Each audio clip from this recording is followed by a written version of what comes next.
Hello, everyone. Welcome to Big Talk. It's a Thursday, 13th of June 2024. I'm Wiyan Ofwebe. This is Global Television. We're live in Abuja, the capital of Nigeria. Tonight, we go big again as we take a look at a very critical aspect of our national lives, which is agriculture. The last couple of weeks has been one full of rage and a lot of suspense and in some cases, uncertainty because of the negotiations that have been going on between the federal government and the organized labor in Nigeria. As of today, it is clear that one of the very fundamental elements of the hardship that Nigerians are now grappling with is the inability, or in some cases, the insufficiency of food on the tables of Nigeria. Little wonder there's the conversation around how that even the 62,000 on record that we understand the federal government has offered, some persons have vehemently argued will not even cover the cost of a bag of rice as it stands today, all thanks to inflation and the skyrocketing prices of essential commodities.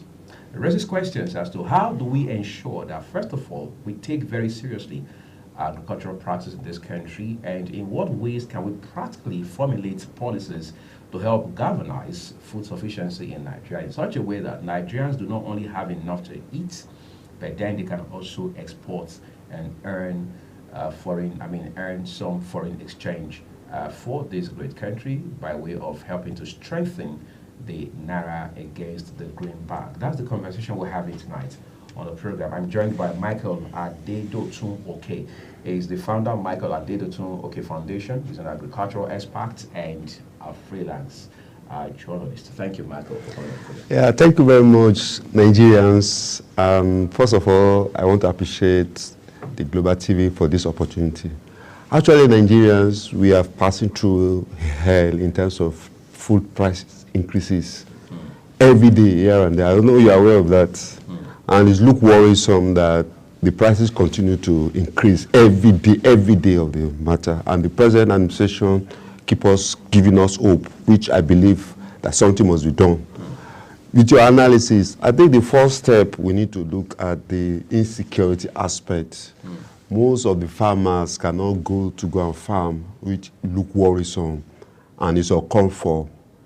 And the first thing that which I may propose, let we have a security outfit. Actually, the Nigerian Force is trying to curb the insurgency in terms of banditry, but they need to redouble their effort in most of the farming communities, whereby farmers cannot go to their farm to do and farm, and this affects the agricultural produce at the end of the day. And the little we have, which they farm, it become a bit high in price. Why is it high? Because the little they farm is being high demanded for. So what I'm saying in effect is that the first thing is to look at the insecurity aspect in the farming communities. Let the government provide a security. I think they are talking about forest guide, which is a welcome development. But our security agents need to move into the interior part where the farmers are farming so that they will be able to go to their farm peacefully. The second thing is that I also may subscribe to kinetic energy, whereby they police all the farming community. Then the second aspect is not kinetic. Poverty is ravaging, but it's not an excuse whereby people take laws into their hand to do a lot of harms in most of the farming communities. So the usual poverty alleviation, social welfare packages for people is also a big concern, which the government need to redouble their efforts. I may also propose a bill to the National Assembly whereby the bill will be able to look at the green areas of farming activities, how security has been a threat to convey a lot of policy. I'm also looking at the information I'm getting that the federal government want to establish Federal Ministry of Livestock, which they want to look at the issue whereby the livestock farmers are having a lot of problems. When we talk about the cattle herdsmen moving their cattle to go interior farms, do you know that some farmers also lost a lot of their agricultural produce? So I may suggest for conflict resolution, whereby the community need to set up a committee to dialogue with them. The other area which is also worrisome in terms of input, farmers are finding it difficult to access inputs like fertilizer, chemicals, agrochemicals, and this being brought up to cause the prices of food. And transportation-wise also, the high cost of the fuel is also an area where the government need to emphasize on agricultural mass transit, whereby the farmers can convey their goods from the farm gates to the market easily. So these are my inputs, which I believe that the federal government can look into, so that we can have the food in the average of, and we can eat solid 3 square meals. Okay, great. So, you know, this is an interesting conversation we're having right now. Yeah. Some people say our distraction is oil, that if we had not been distracted by oil, we would be paying more attention to agriculture. Is that true? Yeah, you are rightly correct. But it's not even an excuse. The money we get from the oil, we can put it back to the agricultural development, like mechanization, buying equipment for the farmers. You know, to surprise with you, how many farmers boast of having a machinery? And I know of UBA that they try to engage in processing, they establish a processing, and some other states are trying by all means. Niger State has followed that state. Exactly. So let each state continue to ensure that they have the in mind of assisting farmers. Let me even shock you right now. The people that are feeding us, they are calling peasant farmers, subsistence farmers, whereby they grew for them and their family, but it's not in a large. Let the federal government think on embarking on large mass production, which will be a way out. If you have a large mass production, when you talk about commercial farming activities, whereby you use mechanized farming, I think we get things done. And that requires a lot of investment. Investment, exactly. Me, I'm even suggesting, which I've been trying by all means to advocate, that the oil money subsidy, which will be removed and be channeled into the agriculture, buying machineries, processing, creating processing units, whereby farmers can process their produce and making to build silos, so that you can start and encourage people to go into agriculture in terms of giving loan facilities.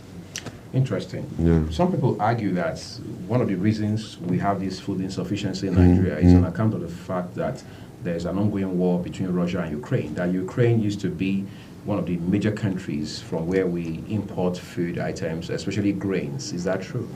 It may be one, but the major one that that is really being affected is the issue of insecurity in the farming communities. Many farmers cannot go to their farm. The other area is climate change. Things have been changing, we know, is other area. But the big ball of the problem is insecurity in most of the farming communities. And we need to re-strategize on how we can take the farming community as a whole to see how we can solve this insecurity.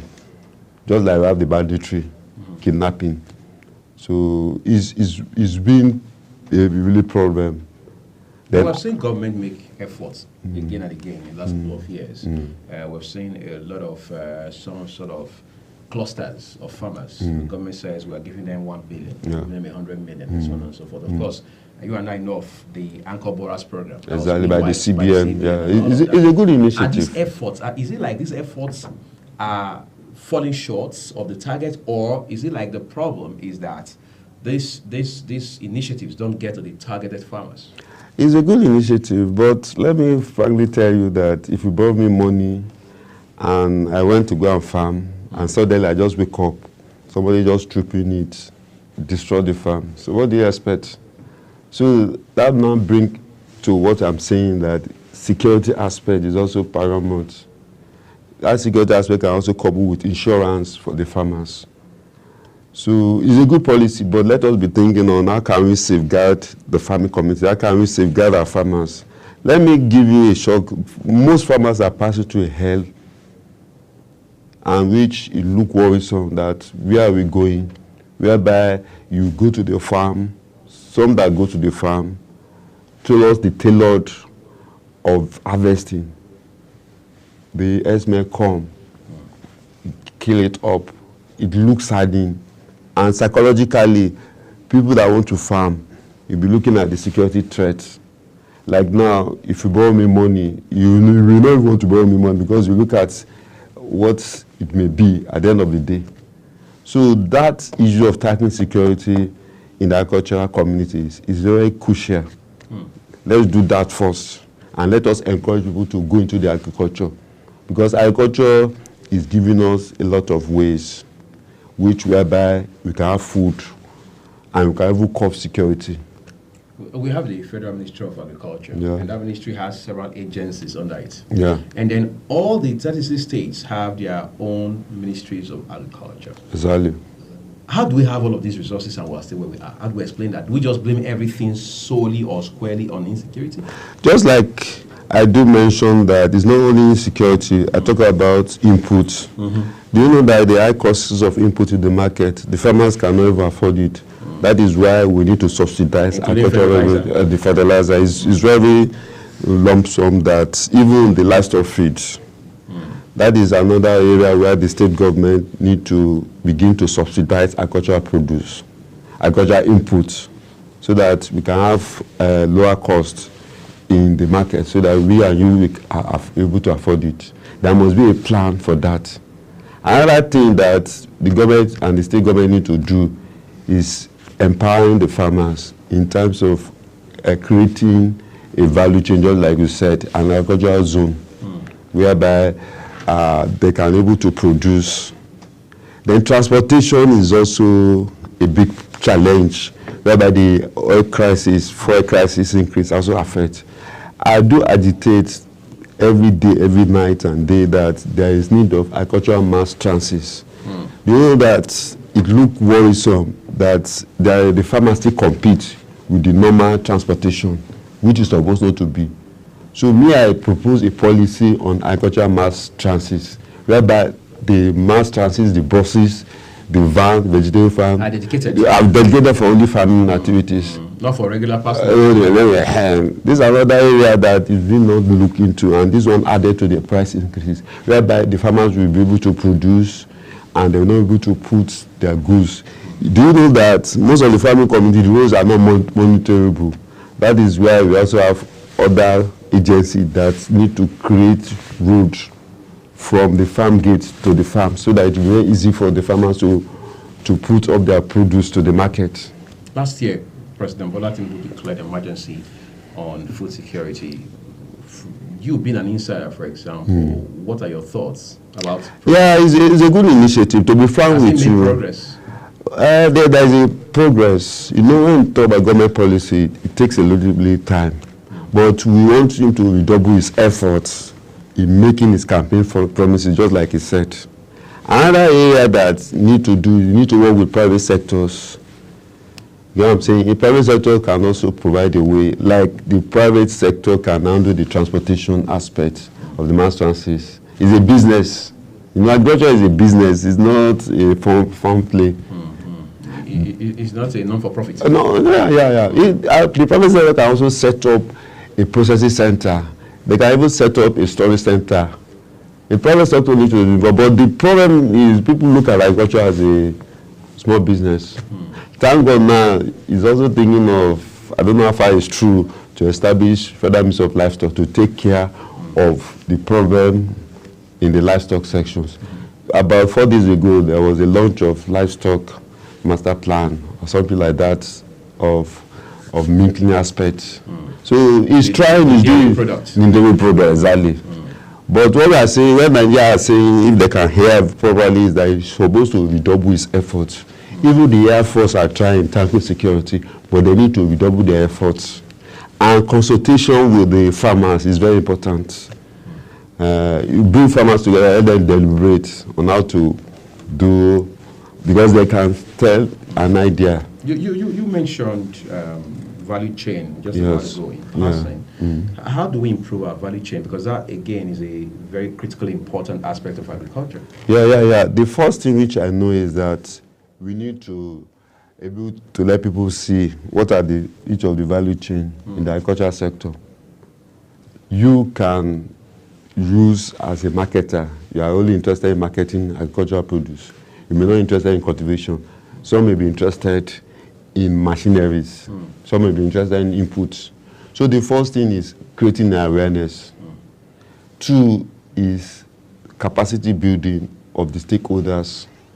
These are the critical areas where the government need to do. The policy, like me now, if I'm going into transportation, what are the policy that is in place? Right. If I'm going to processing, what are the policy? Do you have any policy on storage? So if there is a policy, now I will now study the policy. One thing again which some state government are doing, they are also involving international partners to come in to develop it. I know of a state that is doing very well in that. This is another area, because we know that the government may say that they don't have enough fund, but private sectors, international partners, donor partners, Nigerian diaspora wanted to interest. But if they come, if they don't see any policy that guide them on that, you cannot just say you are coming to spend your money. There must be system and structure. And structures on place and policy that will encourage them to do that. Like now, when we talk about transportation, do you have any agricultural transportation policy? That's it. All right, Michael, we're taking a quick break now, just so we can catch our breath quickly. When we return, we will bring you the final lap of this conversation. To stay with us, everyone. And thank you for our listeners.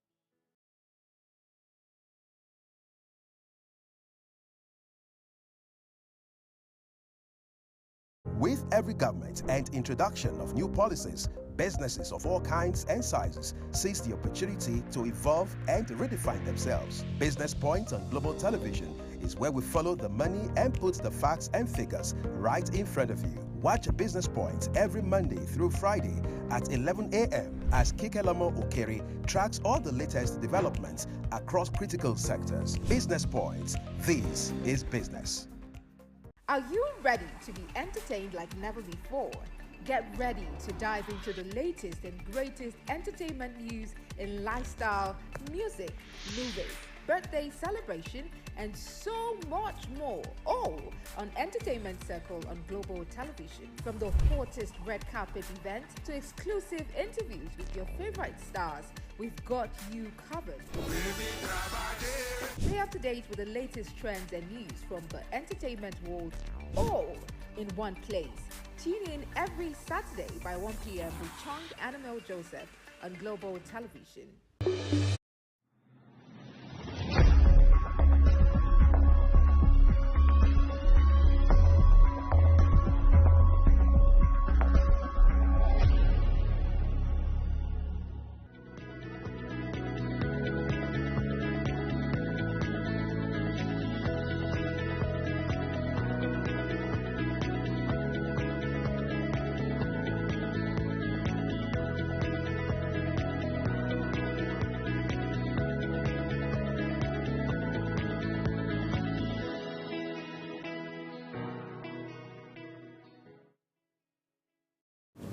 We appreciate you stay with us on Big Talk this Thursday evening.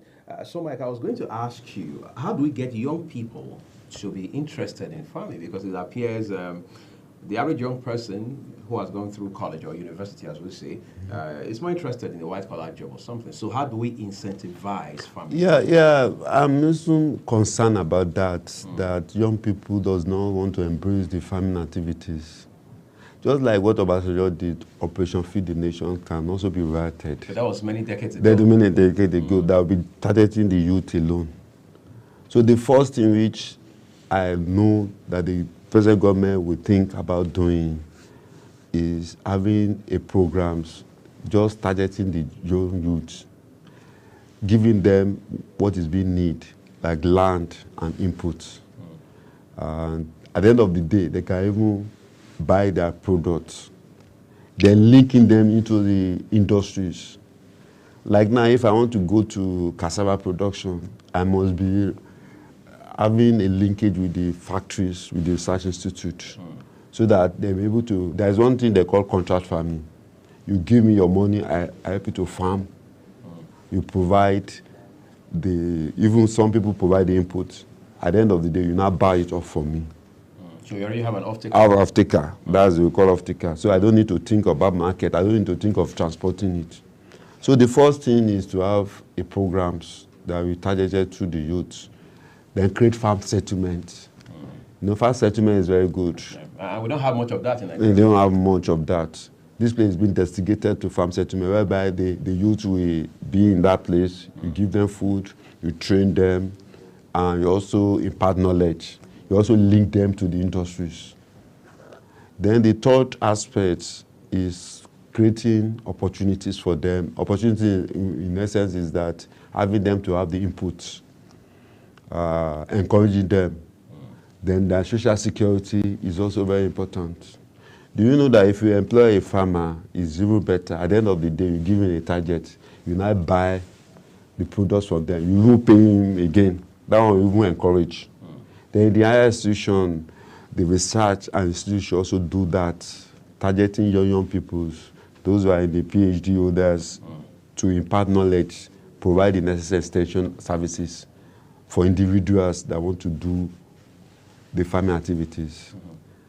Collaboration and partnership is also a key with international countries that succeeded in involving the young youths. How do we also make sure we take full advantage of some sort of collaboration between the academia and the industry itself? Because we understand a lot of work happens within the research community. How do we leverage that to scale farming output?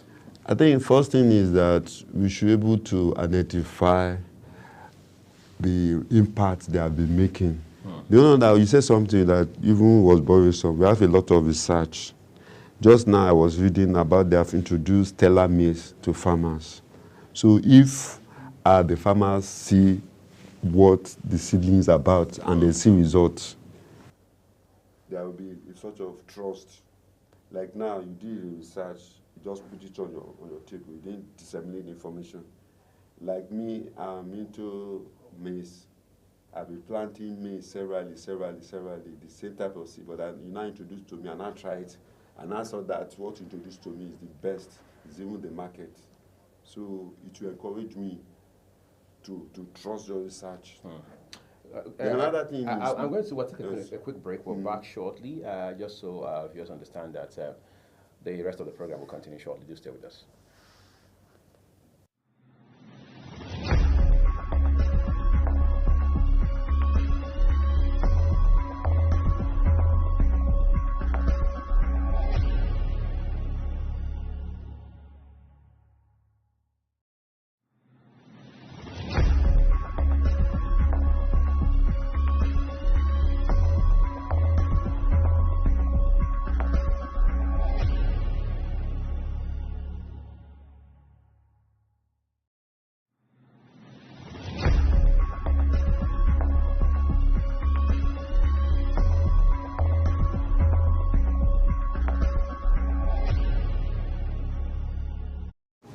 Right, Michael, you were making a point a while ago. Can you land on that narrative? Yeah, what I'm trying to say is that the research work that the university did should be disseminated to the farmers. Because if you do that, like now, I'm a maize producer, I've been using the same varieties, but you now introduce another variety that is majorly different from me. I will embrace it. Another thing is market research oriented. What did the market need? That's another area. Like now, if you go to Abuja now, there is different types of maize that you can find in the market, but you see that there is one that is mostly important that people are buying. So if you can do that research, whether it's the white maize, it is, see what I'm saying? So these are the areas that we need to further make a research to it. Interesting. Yes. Let's ask ourselves as we wrap up now. At this point in our history, in terms of agriculture, is it correct to say our problem or part of our problem is policy formulation or implementation? Is policy the problem on any level right now? No, we have a lot of policy, but the issue there is implementation, the political way to implement. There's some policy that even if they do that, it will even salvage us from all this problem we're having. Which I even think that the Federal Ministry of Livestock, which the government is thinking to ensure that livestock farmers are being protected. Then they sort the value chain in livestock. Then the issue of this Fulani S-man that is going about to cause a lot of harm in farming communities. So to the extent what I'm saying is that we have a lot of policy, but implementation and the political way to do it for an average Nigerian citizen to see that this is what the policy is all about and they are getting the benefit of that policy. I would like to say a big thank you to you, Michael. Yeah, I really thank founder Michael Adedochun Foundation, agricultural expert and freelance journalist for coming on the program. And that's what we're leaving it, everyone. On Big Talk this Thursday evening, it's been a delight having you with us on the program. I'm Uyag Mofwebe. Enjoy the rest of your evening. Good night, good every day. Goodbye, everyone.